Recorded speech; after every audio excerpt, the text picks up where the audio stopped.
Are we going? Yes, there we go. All right.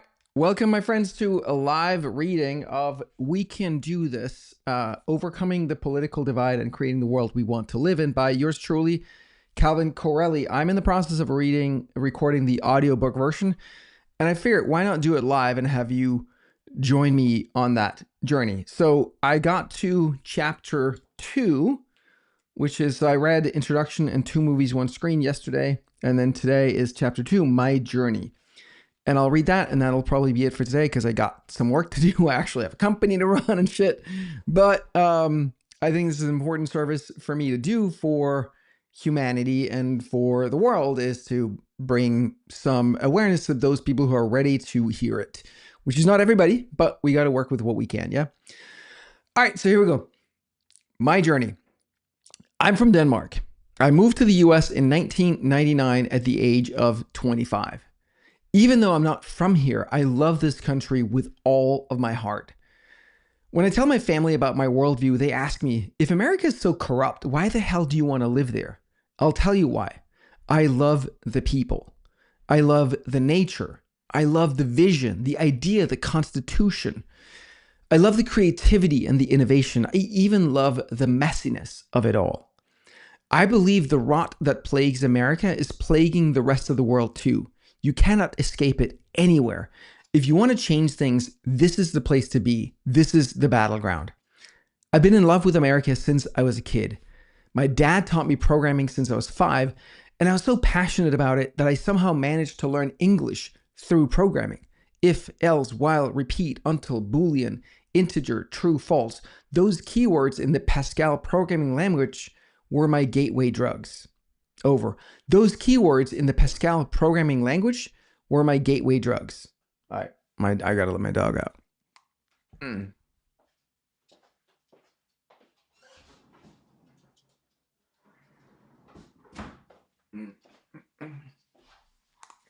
All right, third time's a charm. Those keywords in the Pascal programming language were my gateway drugs. When I was 10 and 11, my dad took me and my brother to Florida and New York, and I loved it. I still remember those trips fondly. I'll do that one over. When I was 10 and 11, my dad took me and my brother to Florida and New York, and I loved it. I still remember those trips fondly. Sidebar here, actually, my dad also took us to the UK to visit Shakespeare's birth town. Like, that never left an imprint on me. The way that the 2 trips to America did is really interesting. Back home, I'd beg my dad to buy computer books for me on his trips to the US. Back then, you couldn't get those in Denmark. There was no public internet, no Amazon. In school, I wrote papers about the American space program and about George Bush. In school, I wrote papers about the American space program and about George Bush Sr. I ate it all up. My love for America goes deep. And so is my gratitude. I'm not a citizen. I'm not even a green card holder. I'm here on a visa, and I'm so grateful that America will allow me to be here. I do not take that for granted. America owes me nothing. Democrat me. When it came to US politics, I always saw myself as a Democrat. Republicans were racist, nepotistic, warmongers, and Democrats were the good guys, obviously. Bill Clinton was a smart and articulate, honest and caring hero, obviously. I was obsessed with Michael Moore's Fahrenheit 9/11, where he laid out all the strange coincidences that happened around Bush's election win and the 9/11 attacks. George Bush Jr. was a doofus, barely able to put a coherent sentence together, who stole the election from Al Gore, obviously. Obama was our savior, obviously. CNN was telling the truth. Fox News was, do that over. CNN was telling the truth. CNN was telling the truth. Fox News was hopelessly biased. Alex Jones was a crazed lunatic. And if you listened to him, you were a Nazi. Obviously. That's what I believed, because as a young programmer in Boston, that's what everyone around me believed. I had no reason to question any of it. I still remember the day I found out that one of my colleagues was a Republican. How could he? After moving back to Copenhagen at the end of 2001, I would torrent every single episode of The Daily Show with Jon Stewart. He was my absolute hero. One of my favorite skits was the mashup he did in 2003 of pre-election Governor George Bush debating post-election President George Bush. It was hilarious, and I basked in the smug validation of seeing the lies and the hypocrisy exposed. My favorite t-shirt simply featured the text 1/20/2009, the last day of George Bush's presidency. Bush, Cheney, and Rumsfeld were evil warmongers. Obviously. I still believe that, by the way. Obama was different. He was hope and change personified. I had no doubt that he would fight the corruption. I had no doubt that he'd fight the corruption and sclerocracy. I can't even say that. Sclerocracy. I had no doubt that he'd fight the corruption and sclerocracy of the US government and restore integrity and sanity. Racial tensions would be a thing of the past. The first black president was in. Yes! Bush out. Yeah! And all was right in the world. Hope and change, FTW. Yes! A conscious nation. Then in 2013, on my 39th birthday, while I was living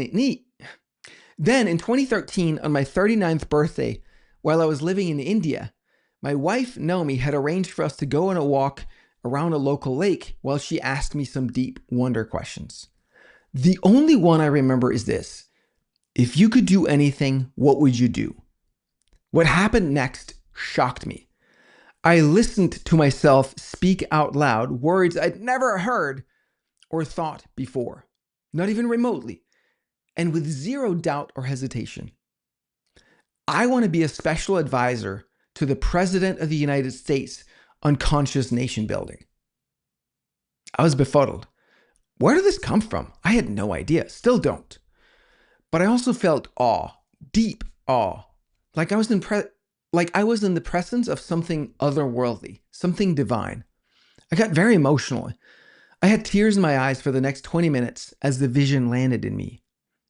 Over the years, I've reflected on this experience, the words, and what it all means. What it means to me is taking a conscious, intentional approach to politics and to how we create the world we live in. Instead of just haggling back and forth and tinkering a bit around the edges, the way that we've done for as long as I've been alive, let's take a fresh look at what we want government to do and construct a vision for our future from first principles, given today's technology and given what we know about human nature and reality itself. In the words of Marcel Proust, the real voyage of discovery consists not in seeking new landscapes, but in having new eyes. It's time to look at our world and the world of politics with new eyes. I'm going to add that. It's like when I went from high school math to university math. At uni, they assumed nothing. They rebuilt math from the ground up, starting with defining an integer. While the cover of this book shows a map of the US, and most of what I talk about is US politics, none of this is limited to any specific country. I lived on 3 continents. I'm a Danish citizen, currently living in the US. The principles are timeless. They apply anywhere, and as you'll see, the blob affects every part of the globe, no matter how remote. Back to my birthday in India in 2013. The president I was picturing in my mind was Obama. I was still a firm believer in the Democrat Party and the official media narrative at the time. 3.5 years later, Trump became president and my world was flipped upside down. The Daily Show again. What red-pilled me was The Daily Show. The same late-night comedy show that had kept me plugged into hope. The same late-night comedy show that had kept me plugged in to Hope for America for my 9 years in exile in Denmark. It was gradual at first. A few things started to grate on me. One was how mean they were to Eric Trump. I don't know much about Eric. He's never run for office. He's not the president. I have no idea, and I don't much care. But Seth Meyers and others would time and again make jokes about him being stupid and unattractive. I thought, that's not funny. That's just mean. You guys are not kind people. All right, sidebar here. There's one in particular I remember where Seth Meyers was pretending like he was like, Eric Trump left this like note on his chair saying, "Do you love me?" for his dad, and it was like yes or no or something. Like it's like implying that his dad didn't love him because he was stupid and ugly. I was just like, no, guys, you're just being fucking mean bastards, like assholes. No, this is disgusting. This is not funny. It's not funny. That's the point, right? Back to the story. I also started noticing how they'd intentionally twist and misunderstand what Trump said to make him seem silly and stupid. Ha ha ha! Look how dumb he is. What an idiot. They were smug and condescending. What he was actually saying made complete sense to me. He just spoke in his characteristically Trumpian style, a style that won him an election. I thought, if you have to lie to make him look dumb, maybe he's smarter than I thought. Also, you're not a kind person. The straw that broke the camel's back, however, was Trevor Noah, the host who'd taken over from Jon Stewart on The Daily Show. He did a segment on Trump's shithole countries comment. Here's part of the transcript. The Washington Post reported minutes ago that today in the Oval Office, President Trump grew frustrated with lawmakers discussing immigration when they floated restoring protections for immigrants from Haiti, El Salvador, and African countries as part of a bipartisan immigration deal. The Post reports that according to two people briefed in the meeting, the president asked, quote, "Why are we having all shithole countries come here?" referring to African countries and Haiti. The president then went on to talk about how they needed to bring in more people from places like Norway. Guys, I don't know how to break it this to you, but I think the president might be racist. This is Trevor Noah. You know what part... Oh, so back to Trevor. You know what part really put it over the line for me? Norway. Yeah. When he said where he wanted immigrants to come from, he didn't just name a white country, he named the whitest country. It's almost like yesterday when Trump met with Prime Minister of Norway, he was like, "What do you guys do with your black people?" And she was like, "We don't have any." He was like, "Wow." Back to, end quote here. Something in my head snapped. I could suddenly see it clearly. If anyone was racist in this clip, it was Trevor, not Trump. If you hear about Haiti, El Salvador, and African countries versus Norway, and the only meaningful distinction that you see is people's skin color. If you hear about Haiti, El Salvador, and African countries versus Norway, and the only meaningful distinction that you see is people's skin color, then you're the fucking racist. Sorry, that's not what it says. Then, in my mind, you're the racist. I can't think of a more meaningful definition of racist than someone who would attribute differences in performance or intelligence or crime rate to their skin color or race. I hear Trump's comments to be about how well those countries function and what that means for the ability of the people from who the... I'll do that over. I hear Trump's comment... Shut up, Yasmin. I hear Trump's comments to... Stop it. Hang on.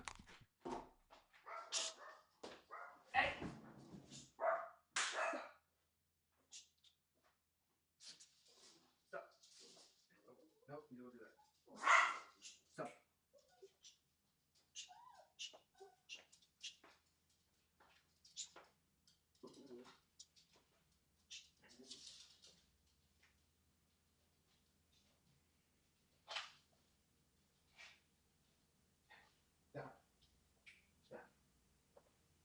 Down. Down. Down. Down.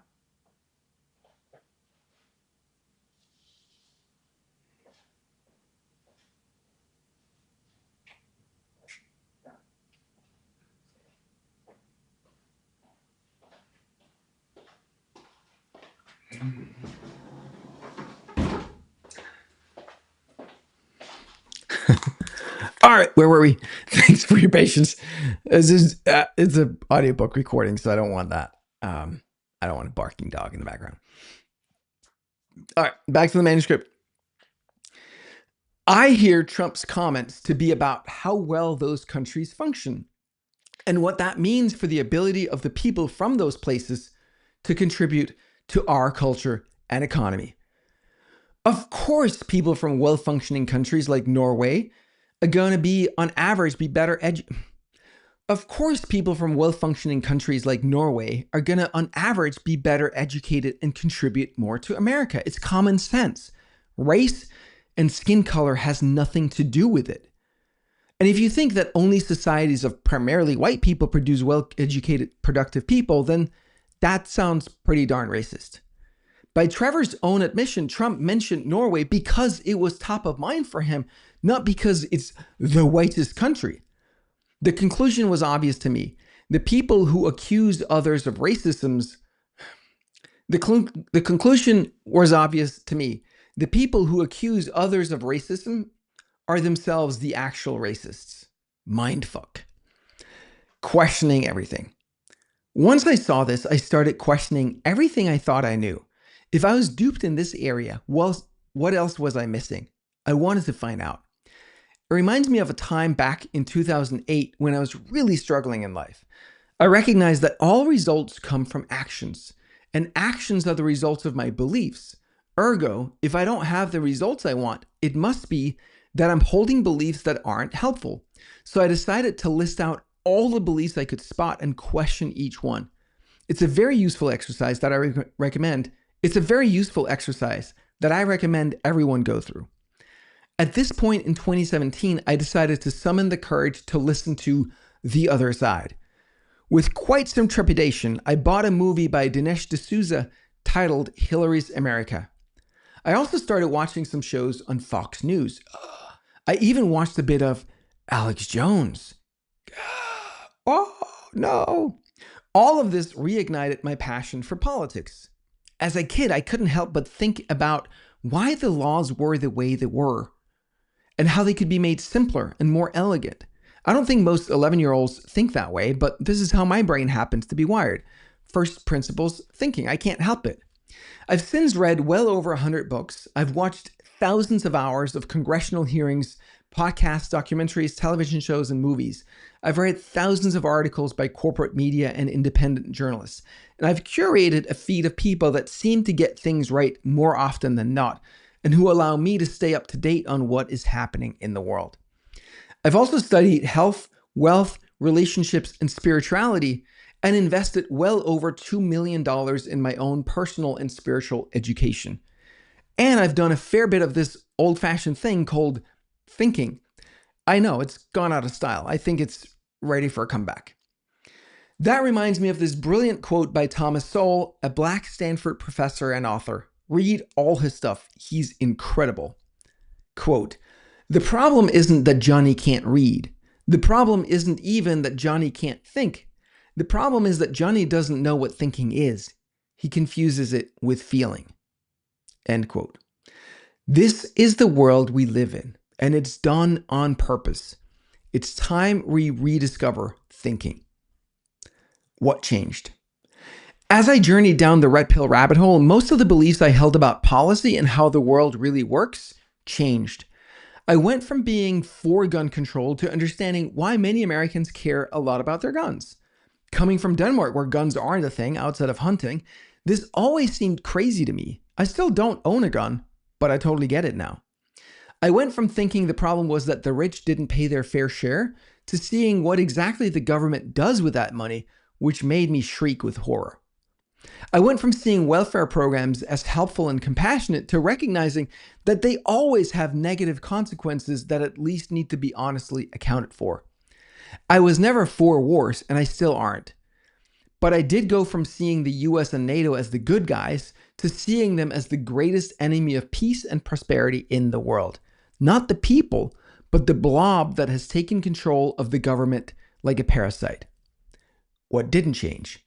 What didn't change were the outcomes I wanted for people. This made me realize something very obvious, yet profound. Whether you're left or right, Democrat or Republican, independent or libertarian, or none of the above, we all want roughly the same things. Yes, I know. I want free healthcare and they don't. I want to build a wall and they don't. I'm not talking about politics. Politics are all means to an end. When we focus on policies without talking about ends, we get lost. I'm talking about the ultimate outcomes that we hope those policies will give us. Because if we can agree on those, then we can use observation and reason and experimentation to figure out how to get there. In other words, it becomes science. And that is very good news because it means there's a way for us to come together. What we need is a shared understanding of reality. Where are we? What's the ground level truth? A shared set of values that we choose to adhere by and morally enforce as a culture. A set of high-level outcomes that we want our society to make possible for us. A set of high-level outcomes that we want our society to make possible for us. And rigorous discussion and experimentation to identify the best strategies to achieve the outcomes. So just to break those down in like simple terms, we need to, like, if we can't agree on reality, it's really hard to have a conversation, right? We also need values that guide how do we operate in the world. What's okay? Can we murder people? Can we not murder people? Can we lie? Can we not lie? Can we steal? Can we not steal? Like what are the values? We got to agree on those. And then we got to see outcomes like, what do we want? What do we want? And then we can start to say, well, given where we are, where we want to go, and the values that guide our behavior, what are strategies that we can apply that will get us those outcomes? And we can test, we can discuss, we can bring all of our creativity and our ingenuity to solving that problem. That's what's possible. It's so nuts what's happening in the political conversation, but it's possible. All right, back to the script. The problem is that right now we have none of these. We have no trusted and widely agreed upon source to learn what's true about the world. We cannot agree to a set of values. We're totally lost in unproductive policy discussion with no focus on the ultimate outcomes. End of chapter. End of today's reading. I'm going to finish tomorrow with the next chapter, which is titled My Position. So we're on page 40. This is page 40 of, 303. So, yeah, tomorrow or some other day, we'll do another chapter. Appreciate you. Thanks for watching and paying attention and being here. And we'll talk soon.